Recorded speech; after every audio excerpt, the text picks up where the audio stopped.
Hey guys, Micah from Black Bear Custom Kydex. I have some really awesome sheaths to show you today. First one is right here.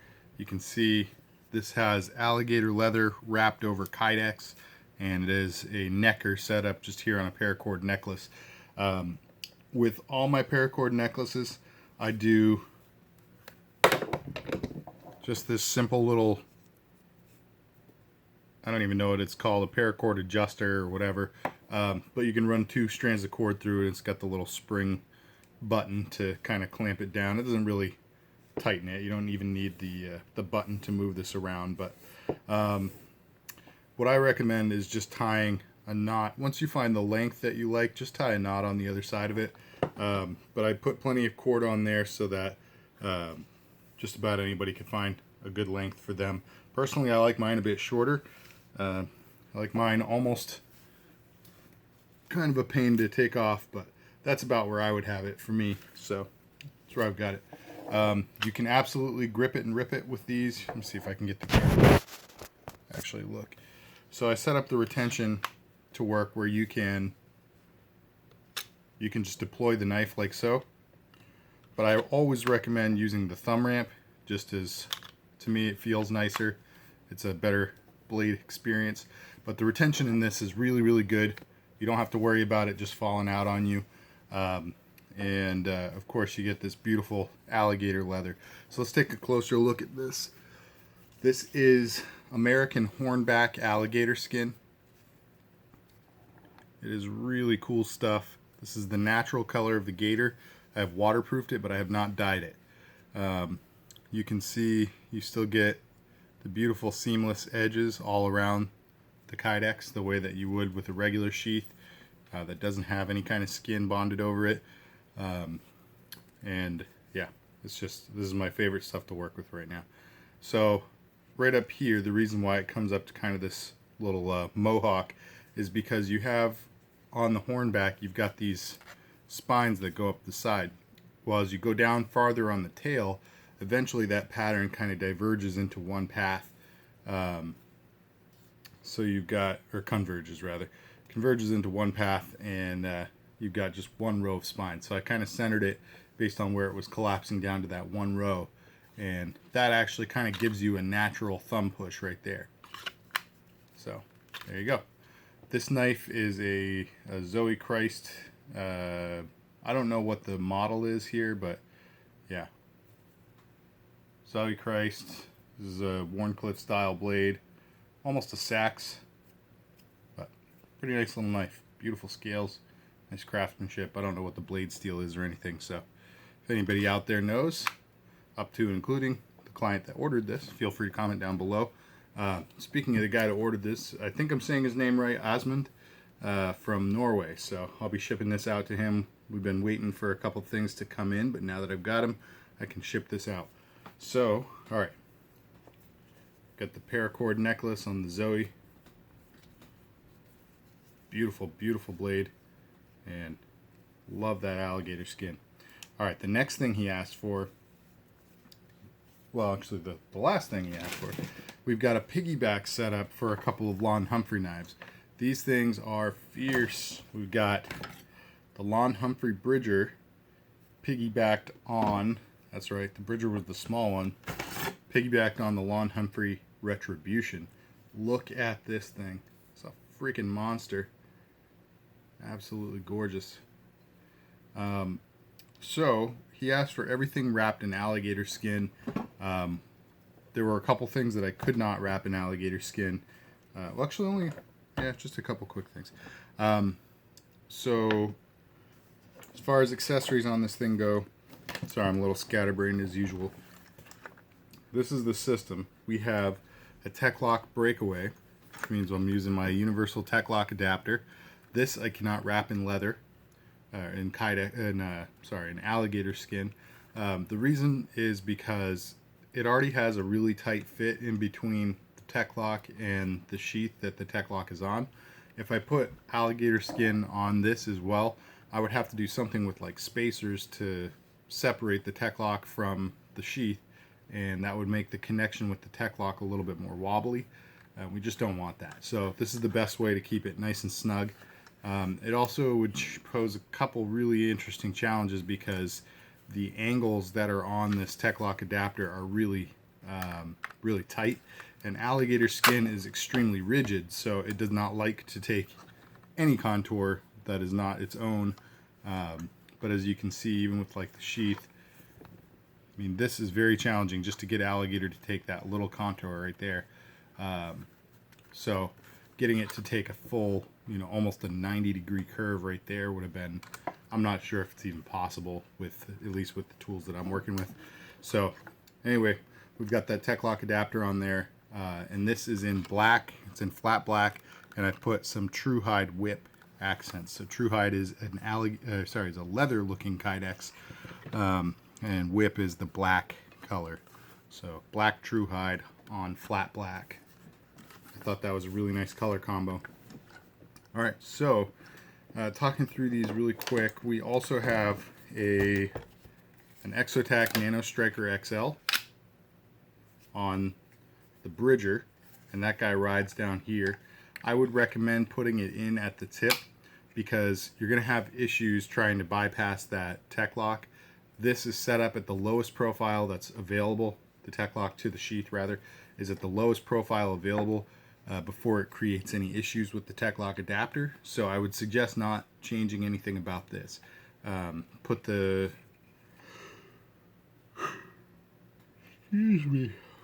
Put this Nano Striker XL in from the bottom, and then use the shock cord. You don't actually need the shock cord with this, but it's there as a security to measure. But just loop it up over the front of that, and it'll just keep it on there nice and snug. So the Tech-Lock Breakaway, the universal Tech-Lock adapter, how this works essentially is it holds on to the Tech-Lock itself. So you can put anything that has a Tech-Lock on it onto this sheath. So if you have, you know, a multi-tool, if you've got a smaller knife, if you've got whatever, a can of pepper spray, a flashlight, it doesn't matter. Anything that's got a Tech-Lock on it, you can plug into this slot here. So that really opens up the versatility of combining different objects. So if you want, you know, you have the kind of base, home base, or mother sheath, or whatever you want to call it. You've got this thing as the base, and you can just add to it with whatever is going to suit your daily mission, your excursion, whatever you're doing. So it's a really cool concept. As far as getting this thing in there, it can be a little bit tricky. I've set it up so that it has a strong hold on the Tech-Lock, but because of that, there are some things you got to know as far as like getting this to go back into the sheath. You cannot just seat the Tech-Lock at the top and slide it in, because the bottom of the Tech-Lock has these wider fins, so they don't actually directly fit into the top of this receiver. What you have to do is kind of put it in. I kind of stand them off at an angle like that and get the bottom of the Tech-Lock to kind of fit into that channel there, and then I slowly rotate it down like so. Let me do that one more time for you. Alright, so put the Tech-Lock at an angle like so, and you just sort of rotate it until it clicks in like that. It's not hard to do, it just takes a couple times to get used to it until you find the right angle and pressure and all that. But once you get it, it's really easy to do. Now if you look, I'm using a fair bit of pressure trying to separate these two.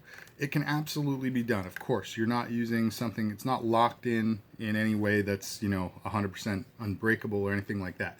It is, however, durable, and it's meant to hold up to any normal tasks that you're doing. It's not just going to come apart on you.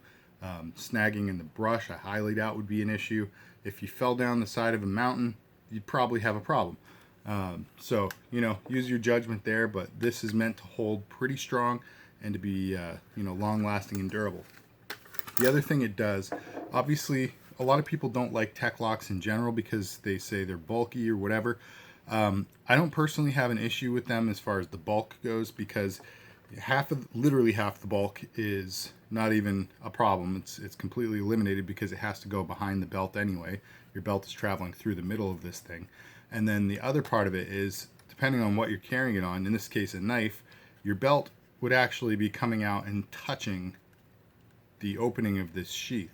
So the Tech-Lock is up against something that's flat, but that flat thing contours back out like this, and your belt is going to travel and contact that. So it's literally as low profile as it's going to get. Yeah, I just kind of wanted to address that. However, yes, the Tech Lock is a little over 1/4 of an inch wide. It's about 3/8 inches wide, and because of that, you are going to have a gap between the two sheets. That actually works to your advantage. I know that having something stand out and be a little bulky is not desirable. However, as far as it goes with this, I personally really like it because it ensures that the two knives both have a really good grip. It ensures that you can easily access the handle. You can easily get your fingers behind it rather than having, you know, some piggyback systems, if it's a fixed piggyback is what I call it, where the small sheath is directly screwed onto the bigger sheath. Sometimes it's difficult to get your fingers in behind on the smaller knife to get a good grip before you draw. With the Tech Lock adapter, it actually creates a natural space and makes it a lot easier to just get a full, clear, free grip of your smaller blade. All right, so we got all that. This is carrying on a Beach and Tactical Baldrick sling. This one is black with black paracord. Man, if you guys have not already checked out Beach and Tactical, the Prepper's Bunker Outdoors, Jacob Peterson over there does some seriously phenomenal webbing work. His slings are the best in the business that I have found, and I'm just really thrilled to be working with him on using some of his products on my work. So also just going to plug in, go check out the Universal Harness System. I'll actually be recording and posting a video on that in the next day or two. So I've done a little bit of announcing on Instagram and a couple videos now on YouTube that have it in there, but this is I'll do a full-on dedicated video, so go check that out. That's from Beach and Tactical as well. So all right, this is what the system looks like. You carry it under your non-dominant arm, in this case the left, and you cross draw with your right hand. While I was building this, I actually ran out of .093 black Kydex.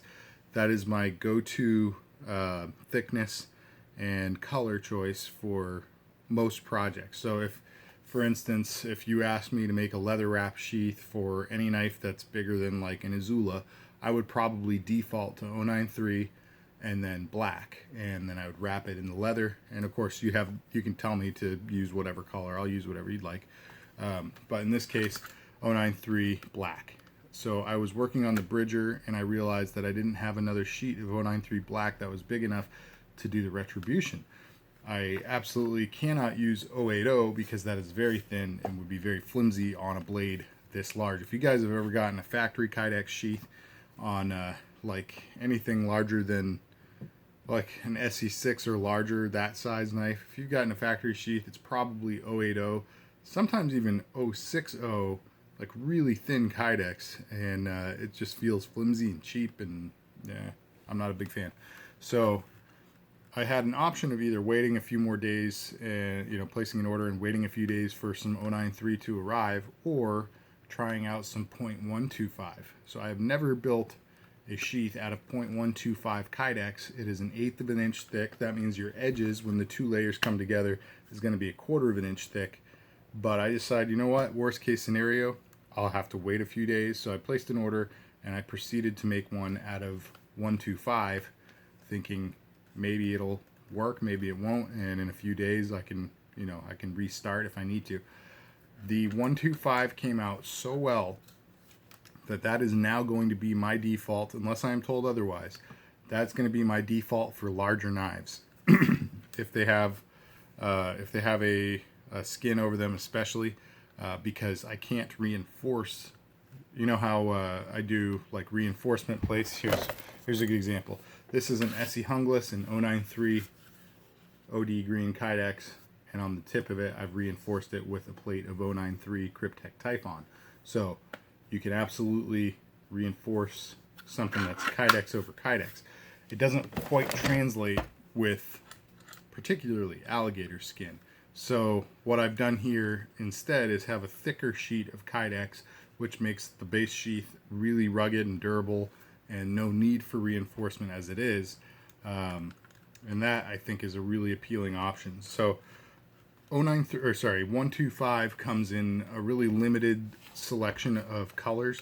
Ironically, there are more options for .125 in patterned prints than there are in just solid colors, which I think is a huge mistake. I wish they came in all the solid colors, or wish all the solid colors came in 125. That'd be awesome, because then I could use it as, the base for anything. So, but anyway, where it's available, I would highly recommend it. I was very surprised at how well the definition took, and extremely pleased with the retention. You would think it would be extremely rigid and difficult, and just make everything harder to work with. It was exactly the opposite. This came out absolutely perfect, and you can feel the security in it. If you look at the edge of this, I mean, you can see how wide that is, but at the same time, that's 1/4 of an inch right there. It doesn't, with a larger sheath like this, it doesn't feel bulky. I don't really know how to explain it. It just feels like it's supposed to be, that wide. So I don't know. That's just my thoughts on it. I would highly recommend it. You will have the choice, but my default would be to go toward the thicker stuff, because it is more rugged, and it's certainly going to give you a good sheath, something really durable. All right, so looking at these knives, sorry for the rant there. Looking at these knives, we've got obviously the Bridger here. This is a really nice, I would say this is like a combat/hunting style knife. Awesome kind of do-all. It is, I want to say that is a 5-ish, maybe 5.5 inch cutting edge. Just, man, I absolutely adore Lon Humphrey's work. I've got one of his knives. It's one of my favorites. So if you guys haven't already checked him out, you've got to. Absolutely. This one has a very smooth draw, but the retention is actually... See, I almost thought when I first pulled the knife out of the sheath that because of how smooth and easy that draw is, that somehow the retention was really light. But if you look at this, it's actually really, really good retention. So yeah, I would absolutely trust this. I would not be worried about that falling off, losing your knife or anything like that. If for whatever reason you are concerned and feel that you need some kind of extra retention, I would probably run a piece of shock cord from the lanyard hole down to, the bottom of your Exotech. I don't think it's necessary, but anytime you do have that kind of concern with Kydex, there is usually a way. If you have a lanyard hole, you can always just have a retention strap or something like that. Not necessary, but could be a nice touch if you're truly concerned, or if you're going to be doing something really really rugged and active out there. Maybe you'd want something like that. On the Retribution, I would say it is 100% unnecessary to do any kind of extra thing. The retention on this is phenomenal. It's got a great click in. You can just feel how secure it is. That 125 Kydex really wants to hold on to it, but at the same time, with a little bit of pressure on the thumb, you've got a very comfortable one-handed draw going on there. So, all right. I think that's about all I've got for you on this system. Oh, actually, there is one other thing. So, he is right-handed, and to make a setup work where you've got, your normal draw for both knives coming out like this with the Tech-Lock adapter, that by default means that your Tech-Lock is actually set up for a left-handed scout carry. Right? It's going to go behind your back, and you would have to draw with your left hand, like so. He said that's fine, but he also wanted an option to carry this right-handed without having to move the Tech-Lock. So I suggested we do the clasp dangler. So check this out. I made him a dangler out of leather bonded over cowhide. This is actually 2 layers of cowhide and a layer of alligator leather right there. And then this is 0.125 inch thick Kydex. So the clasp just kind of lays down inside your Tech-Lock. You close your Tech-Lock around it. Just make sure that hardware is sticking out the bottom there. And now all of a sudden you have yourself a right-handed dangler. So if you want to be able to switch between some different carry options, I think the clasp dangler is a really great option. It works with a tech lock. I can make it work with maybe mollies or something like that, but it'll be, honestly, it's the best with a tech lock or combat loop, something like that. But yeah, anyway, I thought this was very cool. Thought you guys might appreciate it, and I'm really excited to send this off to Osmond. So that is all I've got for you. After that, let me know what you guys think of this. I'm really happy with how this came out. I even did Baldrick attach points in alligator leather bonded over cowhide, so it would be, you know, really kind of succinct design. This little plate that allows the attach point for this D-ring loop is made out of Kydex, but it's got alligator bonded over it. So yeah, just everything on this sheath came out really nice, I thought, and I'm a huge fan. I was especially pleased with the .125, and yeah. Oh, it's also got drain holes.